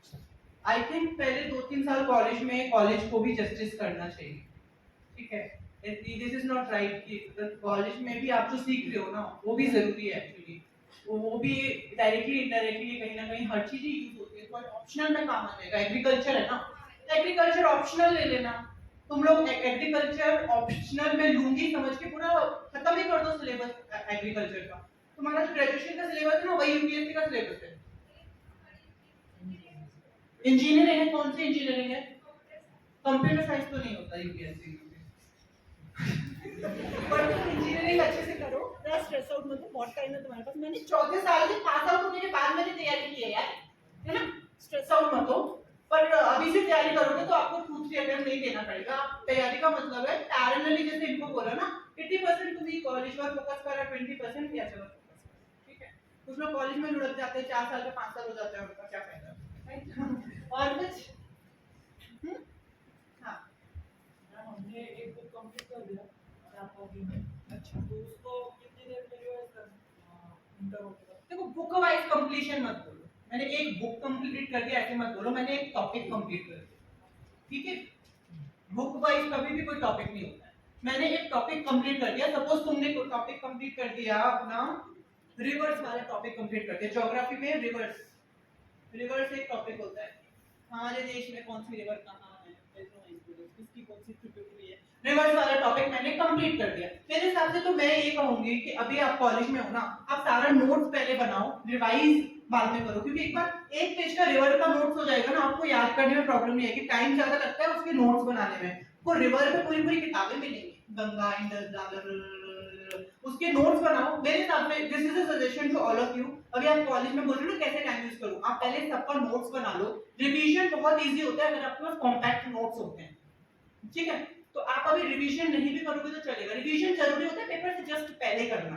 अभी रिवीजन करोगे 1 महीने बाद तो भूल ही जाना है, तो अभी आय थिंक नोट्स मेकिंग पे काम करो। पेपर एकदा तुमचा ग्रॅज्युएशन झाला त्याच्यानंतर जेव्हा तुम्ही ऍक्च्युअल मध्ये लिहिणार आहे ना एग्जाम, टेस्ट सीरीज पेपर में भी लिखोगे तब उसको याद करो, ये मेरा कहना है, ठीक।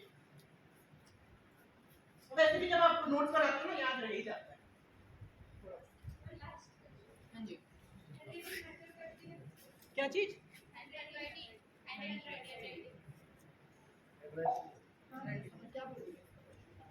देखो यार, अब मैं अगर चेक कर रही हूँ, मुझे सुंदर सी हैंडराइटिंग में कुछ दिखा तो मुझे अच्छा तो लगेगा, मुझे पढ़ने में प्रॉब्लम नहीं होगी, ठीक है।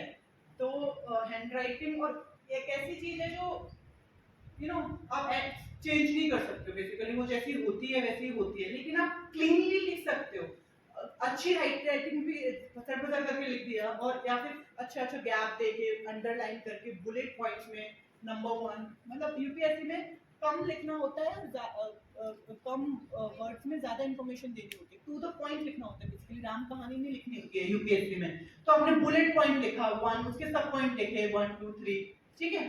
जैसे गंगा रिवर बेसिन हो गया, उसके तुमने ट्रिब्यूटरीज के नाम, तो ऐसे आप संभाल संभाल के लिखोगे तो राइटिंग कैसे भी है उसको अच्छा समझने में लगेगा कि कंटेंट सारा पूरा कर ले, मुझे ढूंढना नहीं पड़ रहा कि आंसर में काम की चीज कौन सी है। तो इसीलिए मैं कह रही हूँ हैंडराइटिंग आपकी जैसी भी है, you have to live with it, you can not do much about it. तो उसको प्रॉपर्ली लिखना एक आर्ट होती है, कीवर्ड को अंडरलाइन करना बहुत सजेस्ट किया जाता है, और प्रॉपर बुलेट पॉइंट में लिखना सजेस्ट, ये चीज आप कर सकते हो, इसकी प्रैक्टिस करने से ही आता है। और दूसरा, अगर आपकी हैंडराइटिंग बहुत ही अच्छी नहीं है तो भी मैं एग्जांपल देना चाहूंगी मेरे खुद के। मैं जब असिस्टेंट कलेक्टर नासिक थी ना, तो मुझसे पहले जो असिस्टेंट कलेक्टर नासिक थे, he was 2016 batch IAS officer, he is now Gadchiroli CEO जिला परिषद। तो जो कोर्ट की फाइल्स होती है ना, उसमें हमको नोटिंग लिखनी पड़ती है, तो सर की नोटिंग में पढ़ती थी, मुझे समझ ही नहीं आता था सर ने क्या लिखा है। उनकी हैंडराइटिंग इतनी बुरी थी, उन तक ये मैसेज नहीं जाना चाहिए, बट उनकी हैंडराइटिंग अच्छी नहीं थी, बट वो आईएएस में उनकी 36 रैंक आई है यूपीएससी में, ठीक है। तो मेरे को उस टाइम समझ में आया कि राइटिंग मैटर नहीं करती, बेसिकली आपका इंटेलेक्चुअल मैटर, इंटेलेक्ट मैटर करता है। तो मुझे फाइल में उनकी नोटिंग जो लिखते थे ना, वो मुझे समझ नहीं आता था, तो भी उनकी राइटिंग ऐसी थी। चलो और कुछ? हाँ जी, एक क्वेश्चन था, एक वीडियो देखा था मैंने, डॉक्टर तनुज जैन है आईएएस ऑफिसर, तो उन्होंने बोला था कि प्रॉपर सोर्सेज होने चाहिए, जो भी आप टॉपिक पढ़ रहे हो,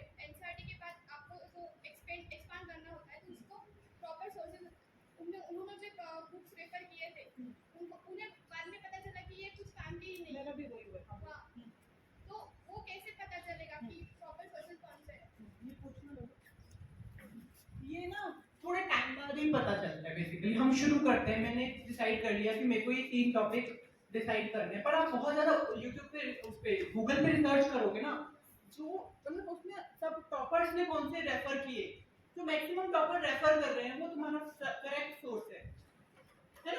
तो एक किसी ने एक ने कह दिया उस पे मत जाओ, गूगल सर्च करो best sources for geography for UPSC preparation. उसमें आपको दुनिया भर के टॉपर्स के, आजकल तो सब टॉपर्स अपना ब्लॉग लिखते हैं, उसमें त्यांचे सोर्सेस कोणते त्यांनी रेफर केले, उसमें जो कॉमन है ना that is the best, right. और कुछ मेरे टाइम पे ना, उस टाइम में इतना ऑनलाइन कल्चर नहीं था, मतलब मेरे से 2 साल पहले वाले बच्चे तो सभी ऑफलाइन करते थे, तो आई जस्ट स्टार्टेड ऑनलाइन वाला। अभी तो मुझे लगता है बहुत ऑनलाइन वाला हो गया है। ओके, और कुछ? हाँ, आपके डिग्री के बाद में कॉम्पिटिशन स्टार्ट करनी चाहिए या पोस्ट ग्रेजुएशन के बाद? पोस्ट ग्रेजुएशन भी करनी है?